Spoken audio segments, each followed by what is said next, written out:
You can't be serious, man. You cannot be serious! I was mentioning about coming back from stall and there were no bins at the rest area and it said, take your rubbish with you. And you said, well, why would they put bins there when the council workers have got to drive miles into the country and roads?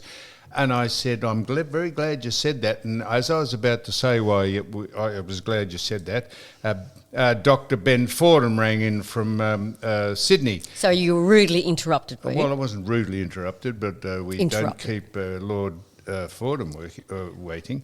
And I said, I'm glad you asked me that, because as I went past a truck stop where all the big trucks, the B doubles go in and the drivers rest, there were bins coming out their bottoms. There were bins everywhere there, so it was all right to put bins in at the truck stops, but not where the cars just go in and you have to take your own rubbish. So if they had to come to pick those bins up, the council workers, why couldn't they pick the bins up at the other stops? And so that was that.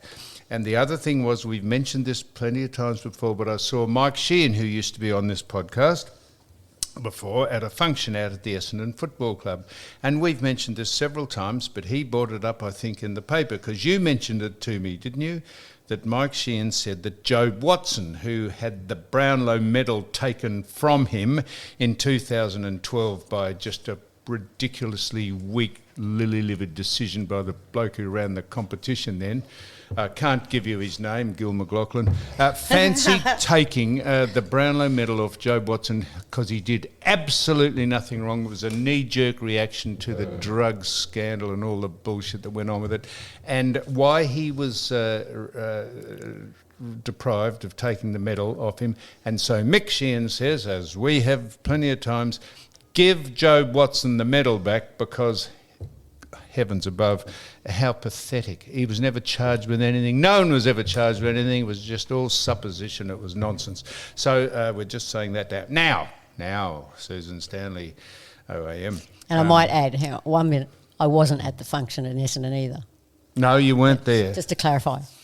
So our guest will be bemused by this, because our guest will probably know that we have been linked romantically, Susan Stanley and I, and it's no, she doesn't. No, good. Stop. Well, I'm glad she doesn't know, because it's in the paper. So anyhow, it was in the paper. Yes. So here we go. Sue, you're looking at me as who you can hear speaking is a genuine celebrity icon of the entertainment industry. Superstar, she is. And we're very delighted that Wendy Stapleton has joined us. As I say many times, her raft, her wealth of experience, when you Google her, you just can't mention it all. So we'll just piece together this interview, and she can enlighten us as to how good she is. You're making me blush. No, she just can't. It goes on and on about your achievements. I know it goes on and on and on. No, it's fantastic. So, first of all, welcome, Wendy. And so you've just we had sort of a bit of a false start. You said you had COVID, and now you've got over it. Yes, I actually just tested negative yesterday. So it was really inconvenient more than anything. And I said to you on the phone, it wouldn't worry us if you had COVID. I reckon I haven't had COVID, and I've been in the company of hundreds of people at functions who have all tested positive for COVID, so it wouldn't have worried me. But you weren't comfortable, and I appreciate that. Thank you. So it's a bit. Now, just let me tell you, it's for those uninitiated who listen to this. Wendy is a singer-songwriter. She is a musical theatrical performer. She's a TV actress, not an actor. I'd like to differentiate between the sexes, actor and actress. Now it's just woke to say actor, but that's ridiculous. If you've got two people called Kim who are actors, how do you know which one's a woman and which one's a man? She's a TV actress and presenter, and she's a backing singer, and she is a star. And I know very little about her, as in I've never met her before, but we are delighted, was recommended we speak to you, and we love to speak to people of interest who are stars in the Australian genre of the particular things that they do. So welcome. Well, thank you, but I have met you before. Oh, Jesus. Have you? At Channel 9. Oh, sorry. Many, many years ago, you came to sing on, I think, what was the show that Frank Holden took over? It was supposed to be a bit like the nighttime IMT. Don't tell me I sang on it. You don't, did, don't sing and on I was there with Glenn Shorrock. Oh, what a star. And you were jokingly asking us for singing lessons. Oh, was I? And you wouldn't have been able to give me enough. Well, I thought you were fabulous, but Glenn being Glenn just was really, really pulling your leg. But anyway, maybe you were so insulted by him that he wasn't insulting No, it. I love he was gorgeous. I don't know him maybe very you well, just but didn't he's a notice I was star. standing right next to him. Oh, I'm sorry about that. Oh, don't be sorry. Wendy. No, I am sorry about that. And now, I'm not sure. So it said you started in 1963. I thought you must have been 6 when you started. So you was 19. You started with Noel Coward's. I read. No, this. I was 9 when I started with 1963. You were Yep. 9. Yes. Was that in Noel Coward's play called Sail Away. Sail Away? Yes. You were 9. Yes, he came out to Australia. I've subtracted 9. I've subtracted your age from your birth date, and I've put an extra decade on you. You were 9. Yes. Well, fantastic. Yeah. So how did you? So you obviously wouldn't have started your career at 9. You must have started it well before then to be even in Sail Away. My mum was desperate to be in the theatre. Yes. And she was in they were called concert parties during Yep. the war. So until I was born, my poor brother Bill and my brother Robbie were made to go to dancing school. And they were 6 and 7 years older than me. And the day that I could walk, literally, they were off the hook. And I started dancing with a big dancing school in the city called Maydowns, which is now run by Rennie Ann Martini. But yes, so basically all the kids that went to that dance school, it was in Burke Street in the city, and you were sort of introduced pretty much as long as you were old enough to do it, the theatre, children's pantomimes at like Her Majesty's, Comedy, TIV, whatever. And we also did, once a week, we performed on a show on Channel 9 called The Tarak Show. Yes, was that Happy Hammond? No, that was, it was, first of all, it was King Corky. King Corky, he was too. Yeah, King I Corky. remember him well. Yeah, and then so Uncle well I Norman. couldn't remember it wasn't Happy. Yep. Yeah, Happy was on Channel 7. I think that wasn't he on the Tarak Tarak's show? Well, I think Tarak's changed over. I but, see. King Corky. It was Is King his name Corky. Jeff Cork? What was his name? Jeff Cork. Jeff Cork. Yeah, Corky. And King and Corky. gorgeous Ernie Carroll was Professor Yes. Ratbaggy. That's it. I And Jerry remember. G and Ronnie Blasco. Oh, fantastic. yeah, Jerry so I G. started there when I was about 7. Did you ever hear Jerry G and Ron Blaskett do sports nights? Oh, yes. Oh, fantastic. Say What no came out more. of that doll's mouth was extraordinary. Exactly. And very humorous. Now, so you said, you sounded as though, wasn't there a musical out, so your daughter wants to be on the stage, Mrs. Worthington? Wasn't Yes, that? yes. Was that sounds like how you started, don't- your daughter, your mother. You couldn't What have did you... put it in a better frame. That was exactly what it was like. But, you know, she was fabulous. She was a great mum and totally dedicated my life to her career, if that makes any sense. So. And just on, and what a genius Noel Coward was. I don't know Absolutely. if you know much about him, but I don't know a hell of a lot about him, only to know that he is an absolute genius. Well, he was actually, as I said, he came out because it was the first Australian production, a Noel Coward production. So he flew out to Australia, which back then was a big deal. Yep. You know, and all the kids in the cast, there were 6 kids. Most of the kids were actually 16 and 15, but had to look young. And 2 of the youngest of us just had to be young because that's what they had to have. So consequently, you know, it was well reported that Noel Coward wasn't very fond of kids. No. However, he was really gorgeous to Terry and I, and obviously it was for publicity and stuff like that too, but actually took us next door to, there used to be a beautiful old cafe next to Her Majesty's, and took us in and gave us the chocolate, sundaes. What a famous person to know. And he's much in the ilk of probably the most genius is Cole Porter. Yes. The stuff Cole Porter wrote, and they are two of the icons of the industry. Yeah. But I digress. So it's fantastic. Now, who has... we'll get on to we'll know about your band and where you've headed and how you've headed. Who or what inspired you to do what you do? Did you... to sing? I know you've been doing the... Dusty. I was going to say Cilla Black. Right. I know you've been doing the Dusty Springfield Review, and you're fantastic at that, I'm told. Haven't seen you do it, but who would you have liked to have... who did you model yourself on, if anyone? Wendy? Well, look, I don't really know that I modelled myself on anyone, but by the time I was about 15, I knew I loved theatre, but I really didn't want to be a dancer, even though I'd been through all of my exams and stuff like that. I really just started to lean towards singing.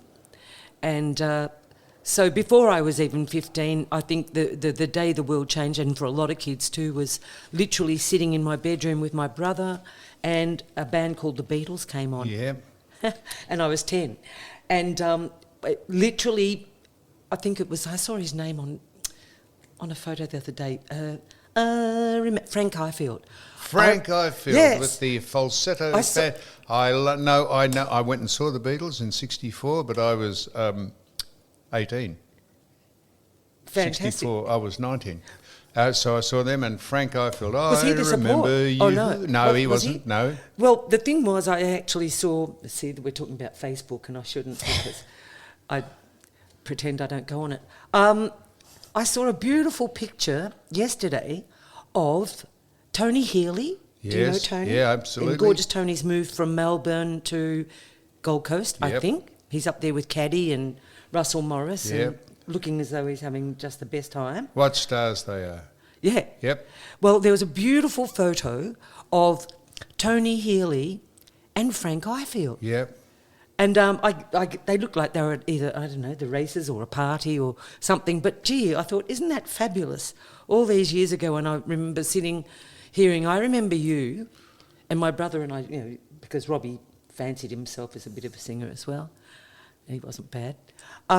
Sitting there, I remember you. That's right. And that finished, and then the radio, the DJ said, now there's this new... And then it started, oh yeah. That's right. And it was like literally our faces just fell off. Yep. It was like, what's this? What's this? Yeah, that's right. So that's where it sort of changed for me. I really felt as though, And then you started up into a band. That era, was that when Susie Quattro was around as well? Because there wasn't many females. I started in the Rockets, which is when I signed to Mushroom. That was in 80, or actually as a solo artist, 79. But before that, I'd been singing in bands, and I'd actually gone back and done some theatre shows as well. But really, that was when I started like touring with a band and recording, and sort of doing the full-on. That would have been a great chick era. Yeah, it was a rock chick. And I was the most were. unrock chick. It was all face, you know what I mean? Well, it's all an act, isn't it? I mean, that's what Really? it is. I mean, I used to have to get people to dress me because I didn't want to get out of my trackies. Incidentally, Frank Highfield, who was Australian, I think he was Australian, he lost his voice, didn't he? He couldn't sing. I didn't know that. Yeah, no, he lost his voice. He wasn't able to do it anymore after he had 2 or 3 or 4 hits. Really? And then he lost his voice. Yeah. Because he obviously went to England. I'm hot. He obviously went to England because... yes. I'm sure he was Australian. Over there. Yeah, he's Australian. Yeah. But he must have had big hits over there because he's very famous. He is. And I remember you talk about the Beatles.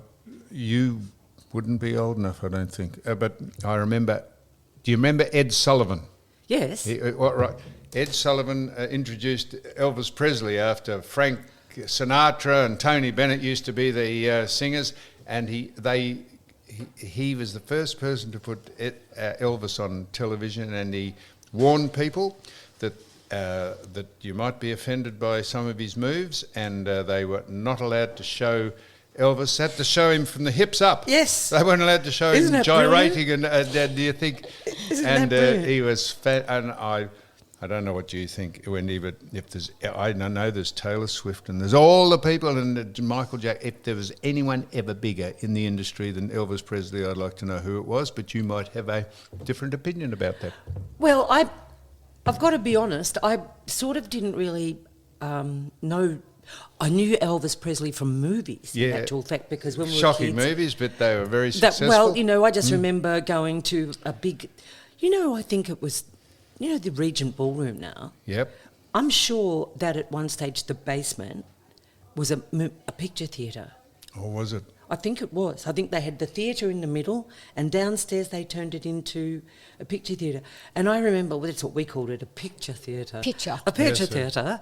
And Mum would take us to see Elvis movies. So I sort of knew that side of Elvis much more than I knew his musical, as per se, performance. And the world never had a chance to see Elvis other than in America because his boss or his manager, Colonel Tom Parker, wasn't naturalised and he was a bit of a devil, and they said if he ever went out of the States, he'd never be allowed back in, so therefore Elvis never toured the world. Yeah. Only went to Hawaii, which is obviously part of the States. I've got to say I really thank Baz Luhrmann for doing the movie recently. It was because fantastic. A whole, not one generation, more than one generation, three generations or four generations of kids would never have bothered or known the story about Elvis's life had it not been for this movie. And whether you like it or not, at least you can see his life story and that interesting thing about Colonel Parker. Yeah, so it would have been very easy to make that movie and put all these great songs and all shows, but to show the background and the backstory of how he evolved, I thought it was very clever and very, very interesting. See, I loved that too. I loved the way that, they showed him as a kid sneaking into the gospel, churches and evidently throughout his life he always referred back to those days. Is where he got his love of, people said, well, how do you sing so soulfully? And that the movie sort of explained that, didn't it? I thought it was good. Yep, no, it was fantastic. Do you enjoy backing artists, and what intrigues you about some of the people you backed? Were they temperamental? Were they pleasant? I did that. Some of your experiences backing the people?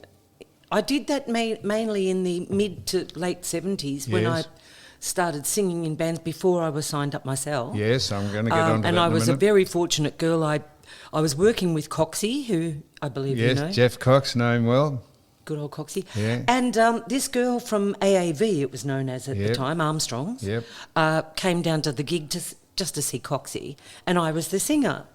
And so she said, can I have your phone number? I'd like to book you for sessions. I didn't know what session. Yeah. Anyway, I didn't have the phone on because we'd just moved into a flat in Chapel Street and I hadn't had the phone on. And she thought I was pulling her leg. So I think she was just so determined to prove that she could book me. She sent me a telegram. Oh dear. How quaint is that? Yeah. This was in the 70s. So I went to AAV and my first big jingle was for a guy called Peter Best. And Besty's written some of the fabulous, all of the music for Crocodile Dundee and stuff like that. But I did the jingle on the Thursday, and on Monday the ad was on television, and I couldn't believe it. So I had What boy, was it? Boy, What was did the I get jingle? that phone on fast. What was the jingle? It was called Torino. Torino was like Fanta. Yep. And it was in the days of when they were doing the Coke commercials. It's the real thing. Yeah. Big M, we did all the Big M stuff. So who was the person that wanted to book you? That, or did Her you name? mention that? Okay, get ready for this. Yes. It's true. Lisa, it was Lisa Van Blowdrop. Right. Now, I'll spell that. Yes, no, do that. That'd be good. V-A-N. Now, Van- obviously, she's Dutch, Oh, yes. but Australian. Yes. B-L-O-T-R-U-P. B-L-O-U. No, B-L-O, I think, Yep. D-R-U-P. D-U. Blowdrop. Blowjob. Yeah. No, I didn't say that. I said Well, you blowdrop. did. No, blowdrop.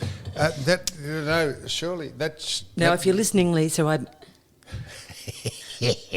No, that's good. So Lisa Blowdrop, she got you into the business. It's extraordinary. And why wouldn't you? Now, how extraordinary. Now, just to move, I'm going to speak about your band and the Rockets and all that. But you mentioned your husband Paul Norton, Yes. and you. Did you do the theme for Neighbours? Yes. What does that mean? Nothing. No, no, no. But what did you write it? No. No, you sang it. Neighbours, the theme song, was written by Jackie Trent and Tony Hatch. Oh, was it?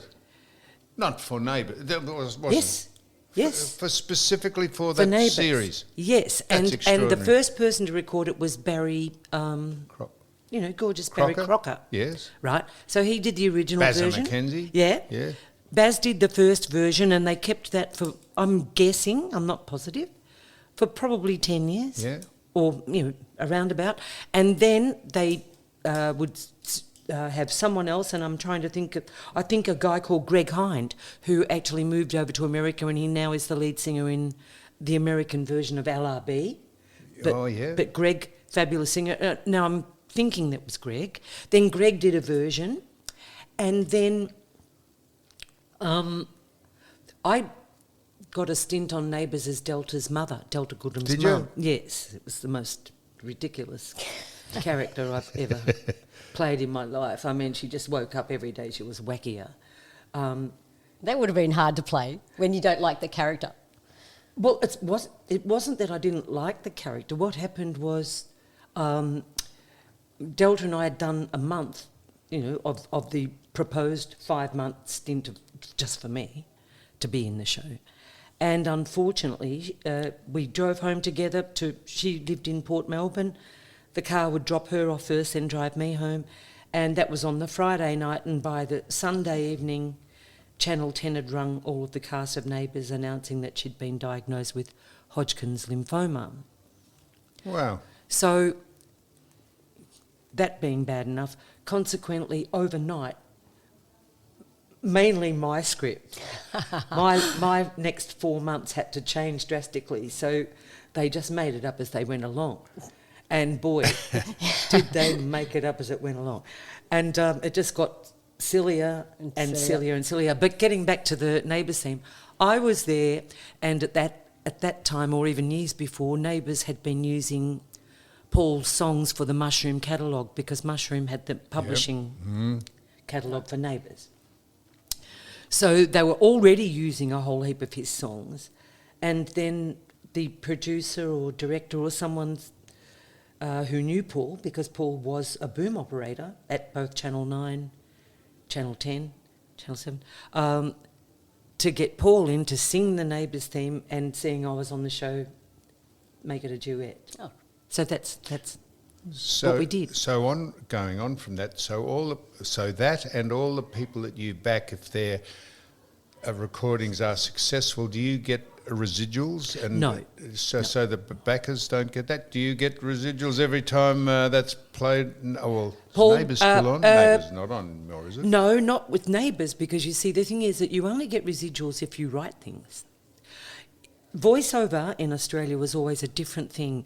People that did voiceovers were with the Actors' Equity Yep. back in those days. Yep. And Actors' Equity were much, much stronger than the Musos Union. Yep. And the Actors' Equity had fought for voiceovers and actors, etc., to get what they called rollover from all around the world. Whereas with the Musos Union, we got Sweet FA, and you would get a one-off fee. And sometimes what they would do is, if it was a very big campaign, they would say, well, this is going to be used for short-term or long-term, and if it was long-term, your fee would be higher. Yep. But no rollover. Now, I dipped a toe in the water early, Wendy, by saying, was there any temperamental people or people you didn't like backing, or because of whatever reason they were a bit pedantic or presumptuous? Or, and I don't want you to destroy any reputations, no, but we'd like you to. I wouldn't do that. No, I wouldn't do that, but I've got Did it, you back honestly. any overseas artists, or mainly just Australian talent? No, backing was always actually, what I did for back BVs was studio. So I did 3 of Joe Camilleri's albums. Yes. Did Glenn Shorrock's, one of Farnham's. Yes. All get on all well with them. They're all good people. Oh, absolutely. Yep. Yeah. No, really, they are. No, Yeah, I can they really understand. are. Yep. There were a couple of stroppy what do I call it? That they're not directors. They're called producers, Yep. record producers, Yep. that came out from overseas. Yeah. And I won't mention their names. No. But there were a couple Give of people. us their initials. No, it's a joke. Wouldn't make any sense No, it anyway. wouldn't. But a couple of people who actually really quite thought highly of themselves. That's right. Your head got over the top of their skis a bit. Yeah, that's right. But not the artists. No. The artists, Australians, I find, generally Australians are pretty... they can try it on, but they generally know that they're not going to get away with being... Yeah. They'd be Stupid. found out to be wankers. You don't meet many, No. because we, as the other people that work with them, just won't let them be. You know, I don't think we're as afraid to just say, get off your horse, you know.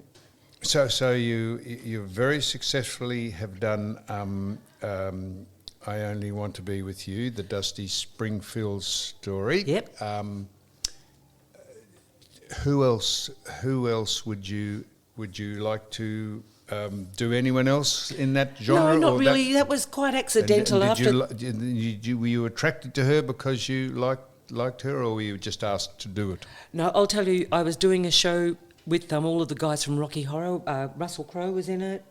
Did you ever come and see us do that? Bad Boy Johnny? No, I didn't. Oh, okay. So it was Steve Bastoni, Daniel Abineri, Okay. Simon Westaway, Russell Crowe, all of these guys from Sydney that were in the Rocky Horror Show. Yep. Came down to Melbourne to do a rock musical called Bad Boy Johnny. It was on Yep. at the Comedy Theatre, and I was given a role of Johnny's mum, Mary. And what's the bloke from... it's been out in the boat, I should remember his name. Brian was in it Brian with me, Mannix, yeah. Christ, I couldn't Yeah. think of his name. I know Brian well, Brian- I forgot his name. Yeah, well, Brian and I used to drop him home after the theatre, actually, Did because he you? lived up the road. We've been friends a long time. Yeah, And actually, Casey was born during... yes. She I was know born Casey, during the yeah. show. No, Casey, yep. Not on the stage with Sue Yeah. laying there like that. No. I remember the night Casey was born, because Brian and I were on stage, and then we all celebrated. Right. However, so we did that show, and the director, watching that, he was madly in love with Dusty Springfield. And maybe about 6 months after that show finished, he said, I'm thinking of writing this show about Dusty Springfield's life. Would you be interested? And of course I was interested, because I love her music. And I said yes, but I didn't think any more of it. It took maybe another 2 years for it to come to fruition. But Glenn Elston from the Australian Yep. Shakespeare Company and the guys from the Athenaeum Theatre became the producers, and they put that on, and I think that was in about 1994. We did it around Australia a couple of times, and then New Zealand. When you say we did it, you sang all the The team. songs? You sang all the songs? Yeah. How many songs did you know them, or did you have to learn them all? Oh, no, I had to learn a lot. Yep. I knew a lot of them because one of the main ones, I suppose. the main ones, like I Only Want to Be With You, I knew when I was a teenager because you Yep. loved it, But a lot of the stuff from Dusty in Memphis, a lot of the, songs that she recorded in the States, I had to learn. But I just absolutely loved it so much. And we did the show for about 4 years over in England as well. Yeah. Oh, did you? Yeah. Oh, wow. And we did that production and then came back to Australia, and then I just, over the years, turned it into a bit more of I could take it to clubs. Yeah. Because you can't just keep doing the theatre. No. The producers won't just keep doing it. That's right. So I adapted it myself into more just a cabaret show. Just like an extension of the Carole King they had. That's exactly right. Yeah, I went and saw. Yeah. But you are absolutely underestimating yourself because you were fantastic in that. Because you looked like it and you also sounded like you. The reviews were just outstanding on it. So you must have had a great time doing it. I had a wonderful time doing it once my throat got used to doing all that work. I must admit, at first it was just too much. It was daunting, and eventually they had to get an understudy for me to do, because Fridays and Saturdays we would do back-to-back shows. They weren't like an after matinee and an evening show. They were one show at 6 and another show at 10, and I was singing 70 songs. Wow. So I had a shocking time. But then eventually you get muscle memory in because your vocal cords are a muscle. And my musical director, Robert Gavin, was fabulously camp, and he used to say to me, "Oh, don't be silly, it's just a silly old muscle." And you'd go home thinking, yeah, that's to your silly old muscle. You try doing it. So was it financially a good thing to do? Were you well remunerated for doing 70 songs? I was. Of course, the first 6 months, I did it for a certain fee that you would look at it now and think, no, that wasn't enough. Because also, I guess the producers, no one knew whether it was going to work. No. It started at the Comedy Club in Carlton. Okay. Yeah. So when it did work, did you have enough legal clauses to say, well, if it goes to another level, this is what I think I should be remunerated? Well, when I first went into it, I didn't have, because I'd left, I didn't have the Rockets anymore, so I didn't have my manager, or I didn't have any representation. But 6 months into doing Dusty, a beautiful man who just recently passed away, and you may have known him, called Gary Stewart. Did you know Gary Stewart? An agent. He used to be. Oh yes, he used to be floor manager at Channel 9 when I was a little girl. Yes, I did indeed. Yep. So Gary, by then, had become one of the biggest agents in Australia, and he came to see the show, and he was so beautiful, and he remembered me from doing the Tarak show. Yep. And he became my agent, but he was like your dad, Yep. And he negotiated a fabulous deal. Good. For me from then on in. So, and who, if it wasn't Dusty Springfield, if someone came and said to you, we'd like you to do the same thing with, who else? Who else would you? No, I wouldn't do it again. Wouldn't do it again with anyone? No, once is enough. I just don't want to go around being... That was an accident that actually worked, right? It was an accident that worked. When I finished with Wendy and the Rockets, I was used to just being me, Wendy Stapleton.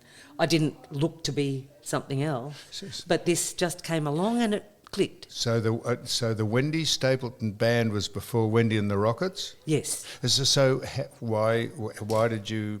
What is the Wendy Stapleton band? How did you start that? Basically anyone that was game enough to play with me. So you had to have. So you're not an instrument musician. You're a singer. I can play instruments. Oh, you can. But people don't like it when I do. No. So the Wendy Stapleton band. You said you got some friends and said, "Would you like to come and back me and we'll go and do some." It would be, for example, when I worked with Coxie all those years ago, we worked at gigs like the Armadale Hotel, the Town Hall, which was opposite AAV. That was a very trendy, all the advertising agency people used to go there. And so unless we could think of something, the Jeff Cox Band, or, the Keith McKay Band. That's right. The Wendy Stapleton Band. So basically... So who was the Wendy Stapleton Band? Cox? Cox, a guy called Keith McKay. Yep. On bass, Ronnie Murfitt, a guy called Ronnie Murfitt. Gary Hyde, percussion. Yep. Mark Chu on guitar. So there were a lot of different musos these days.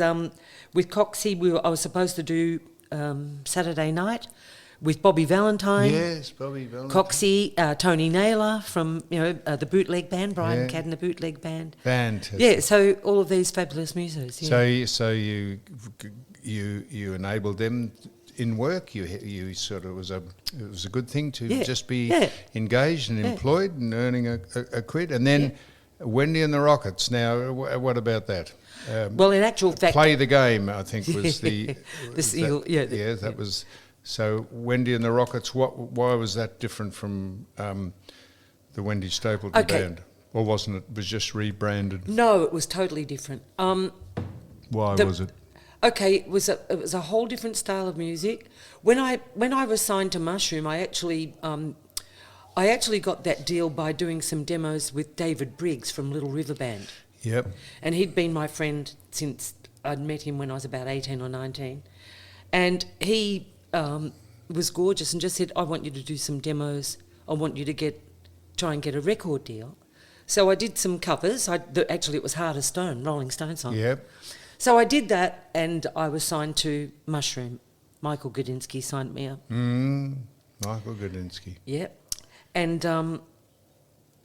so I had a solo deal, and I started to realise that this is really difficult because I could do certain sort of shows, but to get out there and do that circuit that was really big back then, you could work every night of the week at those great big beer barns and stuff.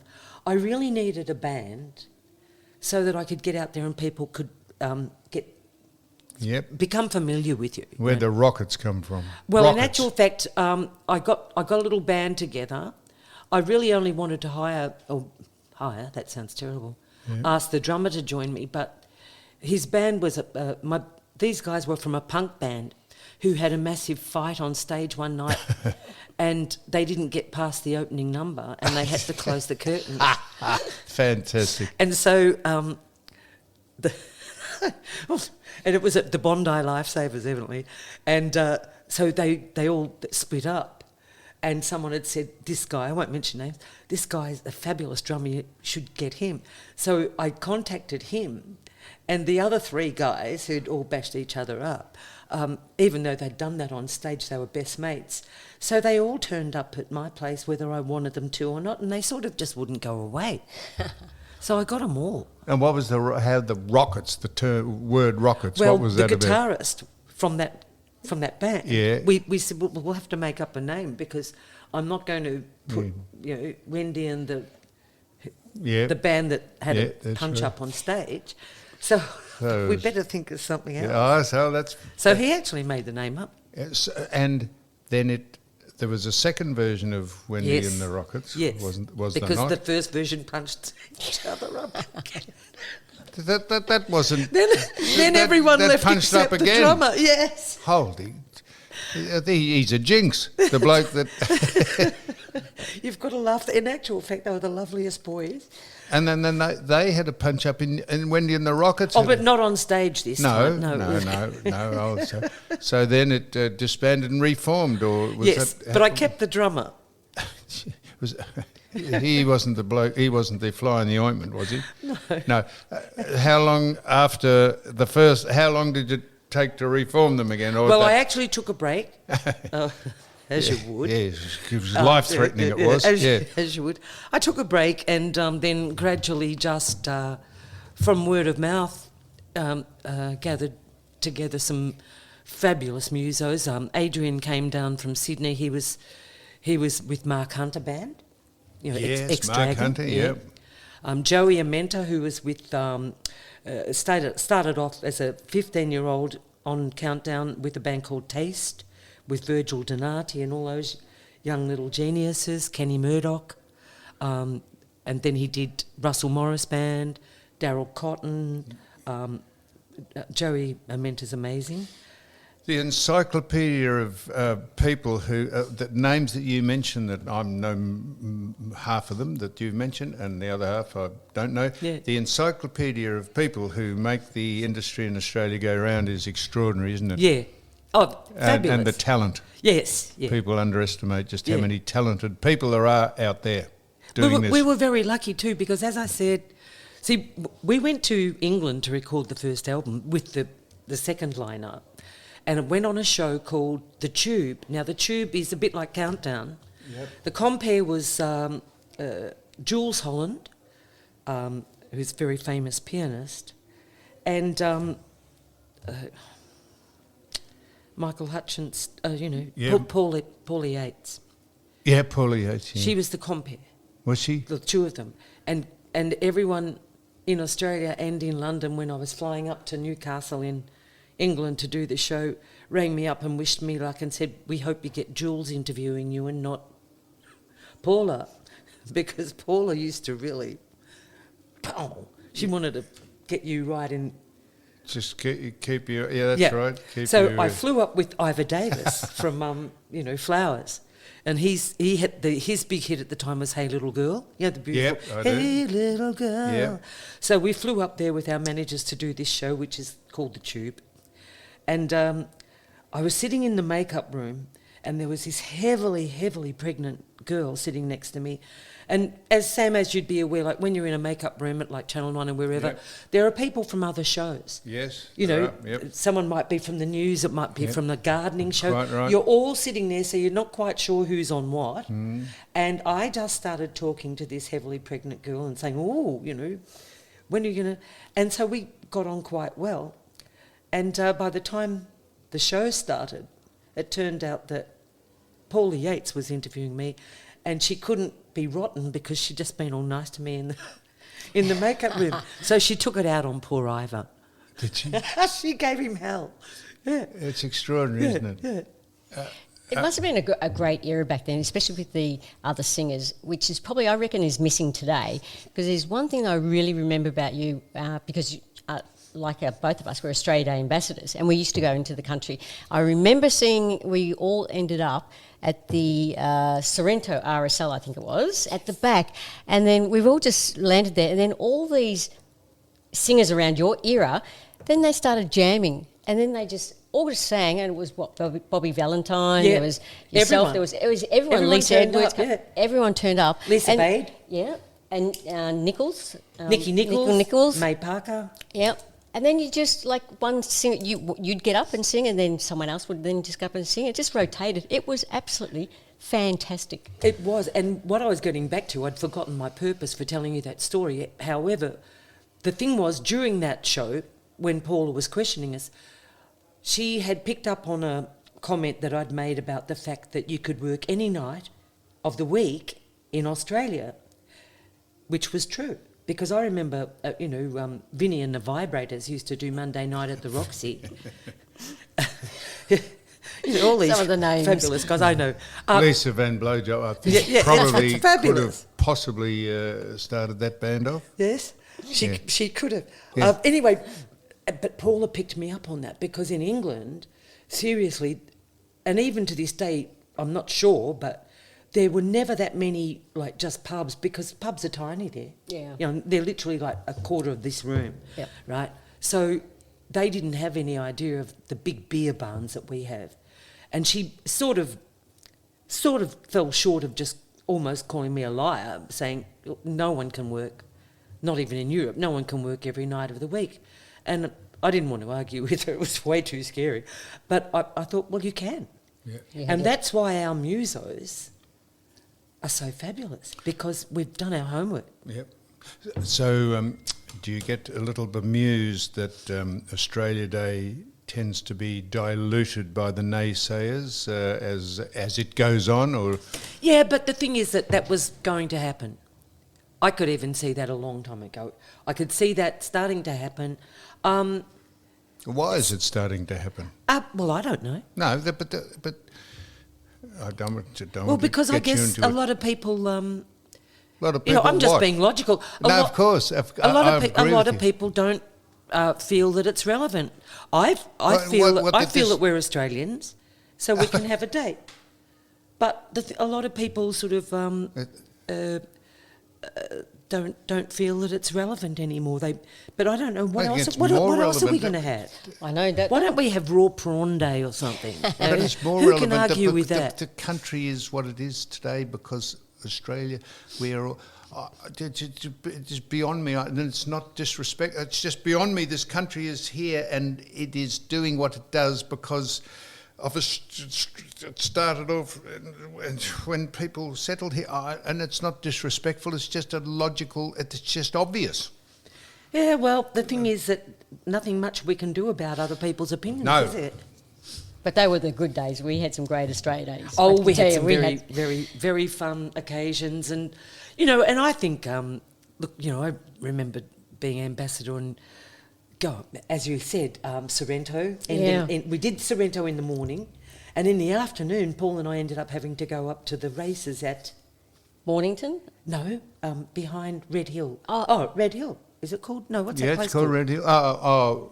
It's sort of like quite a famous racetrack behind Frankston-ish. Cranbourne? Cranbourne racetrack? Yeah, Cranbourne. No, it wasn't Cranbourne. No, I wouldn't. Sandown?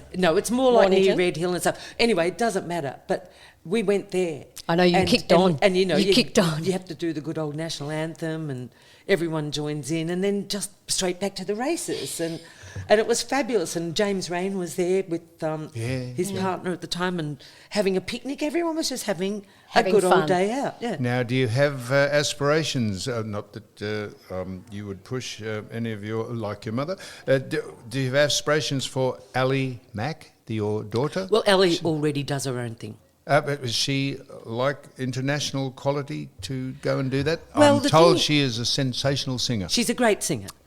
She's very different from me, and so different from... Actually, we wonder whether she... And that's you and we Paul's wonder whether daughter? we're her parents. You and Paul's... Yes, that's right, yep. She has the clearest... clean voice, Yep. and I mean, you couldn't get two more gravel gutters than could you? You know us.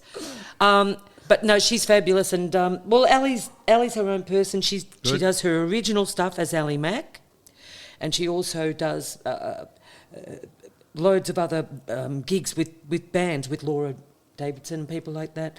And she just finished her Masters in Art and Cultural Management. So she's just started working for a fabulous online publication called Eon, Yep. which is run by the... Eon. Aeon. Aeon. Yeah, Yep. Aeon. A-E-O-N. Publishing. Yep. Yeah. Aeon. So I think that's Eon, run by yep. the Haynes family. The Haynes family. Yes. Is I it? think you know Kathy. Yeah, I do. Is that the Haynes family we're talking about? Yes, well, I know Kathy Kathy's well. youngest brother Really? is Ali's boss now. Is that right? Yes. I know them reasonably well, yeah. Well, I haven't met Ali's boss yet, but I know Kath well. Yes. They're nice people. Very nice people. Yeah. Extremely nice So people. she's got a real job. Now, Wendy, I want to know how you met. This is it. How you met an FBI agent. Oh, you've been talking to David I Mann. have not. You have. Okay, we were doing a show at Capers in Hawthorne. Yeah, remember? And after the show, David and Annie, were you there? No. Okay, because I know you're all friends. David and Annie Mann, you know David and I Annie do, Mann. indeed. David sent a message backstage saying that he had some friends from the States as guests in the audience, and would I mind? Well, actually, David never says that. He never puts you on the spot. If you feel like it, come out and have a drink and say hello. And I thought, yes, this is lovely. So I went out and I met this lovely, two guys, but one of them was a spy. No, is it not a spy? What do you call it? Agent. An agent. FBI An agent. FBI agent. And of course, I knew David was telling the truth because David just tells the truth, but also he's very heavily involved with the police. Police and the emergency services. Emergency That's services. Right. Yeah. And so we were chatting and having a lovely wine, and the more and more the stories went on, my eyes started bulging out a bit because, he was I sitting with this I was a bit FBI agent. FBI agent. CIA and I'm person. thinking, where's his badge? Is he packing? Is that what you call it? Yeah, packing, yeah. Is he packing? Yeah. And I think all of the above was correct. Did you see his badge? Did you ask him for his badge, or did you? I think I did. No, we hear, Wendy, that you stroked it as though it was you were rubbing And it. you're going on about Lisa Van Blowdrop, and now you're... No, I said he stroked his badge, just because you like to just was sort of polishing it. No, I'm sorry, that's just getting more ridiculous. I think David gets more pleasure out of it. This story grows and grows like his badge. No, it's fantastic. Now, you have also a passion, getting off the FBI agent's badge, for the Australian Women's Choir. Yes, I started that. Actually, it's 10 years coming up in January. 10 years, I just had the desire to start a choir for rock choir, for women, any age. And also, I didn't want to audition people. I just figure that, this sounds like cliche, but it sort of is true. Everyone can sing. It just depends to what degree, right? Yep. And some are better than others. Agree. Well, the thing is that this group, I actually just had to put in a list yesterday for security reasons, and I listed all my girls. And if everyone turned up at once, which they never do, there's 54 of them. I've got 54 fabulous women, and over 10 years, people come and go, for various reasons. Some people go and come back and blah, blah, blah. Anyway, it's more than a choir. Now it's like you look at them, they're all on cruises together, they go on holidays together. So the choir, where does the choir perform? What do they do? Okay, it's a rock choir. So basically we do... Meaning you sing what? Well, we try and specifically stick to, if possible, Australian songs. Like what? When the War is Over, Under the Milky Way, Don't Change, Goanna, A Solid Rock. Yeah. I Still Call Australia Home, which we always do for the Order of Australia Awards. Yeah. I Am Australian. I see, yeah. So, and where do you perform those? Okay, we backed Mike Brady. Venues and functions. MCG. Yeah, I see. We did the variety. You may have been there a few times, the variety luncheons for the grand final. And my girls stood up on the stage with Mike Brady, and we did the breakfast on television, the big... I see. Was that? The big, North... the North Melbourne breakfast, isn't it? The one they televised? Yep. We did that. Yep. Now there, I nearly had my girls in a punch-up. Because Mike, at rehearsal, and of course Fiona Schneider was doing floor management, it's being televised. So you've got to look, this, you've got to look at how it all... So I've got the 55 girls on stage. Of course, they all turn up for tally, don't they? Yeah. Yeah. So there they are on the stage with Mike in the middle. And Fiona said the director has brought in a massive box of scarves, every team's colours. Yes. Would the girls please throw them on around then? Yeah. So, of course, you've got 55 women all running to this massive box and grabbing scarves. Yeah. And, of course, everyone's doing their best to grab their team. What teams they like. But there wasn't enough because the choir, in a funny way, sort of is Essendon-centric. Okay. I'm glad you said Essendon, not Collingwood. Well, yeah. No, I meant the area. Yeah. Not the team necessarily, but that's where...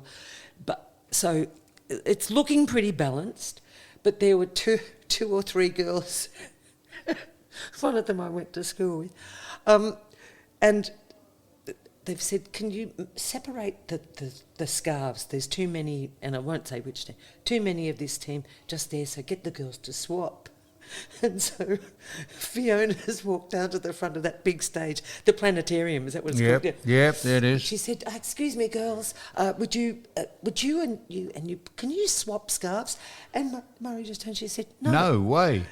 Like this. And I'm standing there I'm like the dancing teacher, What? Did she just say no? And Fiona said, she came back to me, she said, they just said no. I walked up and I said, excuse me, girls, could you please swap scarves? And they said, no. I said, swap scarves. Yeah, swap scarves. Well, that's it. They knew they were off. They were out. Now, Wendy Stapleton, this has been most fascinating. Not only are you, it's all right to be a survivor in the business that we loosely call the entertainment industry, but to be successful in it is another story. You are not only a survivor, but you are extremely successful. And it's been a delight to speak to you, and we wish you well. We hope you don't come down with COVID. Is that the first time you've had COVID? Third. Do you have the injections? 4. Yeah, there's a great testimonial. Don't get me started. No, don't get me started. No, Let me go home happy. No, I haven't had it yet. I have not had COVID Well, yet. touch wood. I'm touching it, don't worry. So delighted that you could come in and speak to us, and we love speaking to you. So Well, thank you for you're asking a me on. star. Thanks for asking All the me. best. Wendy you. Stapleton. And we go out with... not sure that we should mention who we go out with. We'll have to pay. I just play this. I don't know on what basis. Just hit I'm the allowed button, to will do you? it.